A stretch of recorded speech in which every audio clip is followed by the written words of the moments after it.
তো তোমাদের তো বলেছিলাম যে মা এখানে মূলো শাক মানে মূলোর দানা ফেলেছে, সেজন্য সেটাই তোমাদের সাথে শেয়ার করছিলাম। ধর গাছগুলো বেরিয়ে গেছে, বেশ কয়েকদিন হয়ে গেছে, গাছগুলো খুব সুন্দর বেরিয়ে গেছে।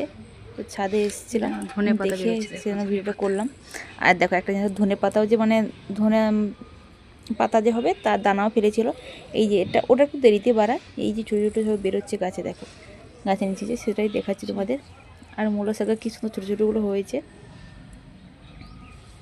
এই দেখো। তো কেমন লাগছে অবশ্যই কমেন্ট করে জানিও।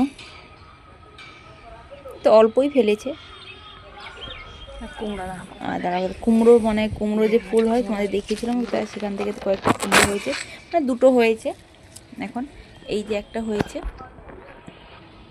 আর একটা এই সামনের দিকে আরেকটা আছে, ওই একই সাইজেই একসঙ্গেই পড়েছিল। এই যে এটা তো মাঝে আরও বেশ কয়েকটা নষ্ট হয়ে গেছে। আর এইখানে দুটো সবে ধরেছে, জানি না হবে কিনা। এই যে দেখুন কী হয় দেখা যাক, যেমন কেমন সাদা সাদা মনে হচ্ছে। একটা আগার দিকে আছে, এই যে সামনের দিকে একটা এমন পাতার ভেতরে আছে যে বোঝাই যাচ্ছে না, হাতও যাচ্ছে না। তবুও চেষ্টা করছি দেখানোর, দেখি পারি কিনা।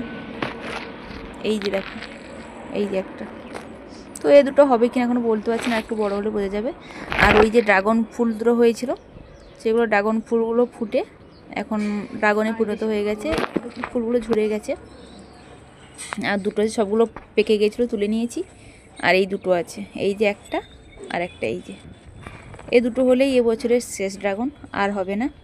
আবার সামনের বছর বর্ষাকালে দেখা যাবে, আবার হবে আশা করি। আর দেখো এইখানে দুটো চাল কুমড়ো হয়েছে, সেখানে দেখা যাচ্ছে। এই যে একটা ঝুলছে আর এইখানে একটা ঝুলছে, একদম ছোট্ট যে সিম ফুল।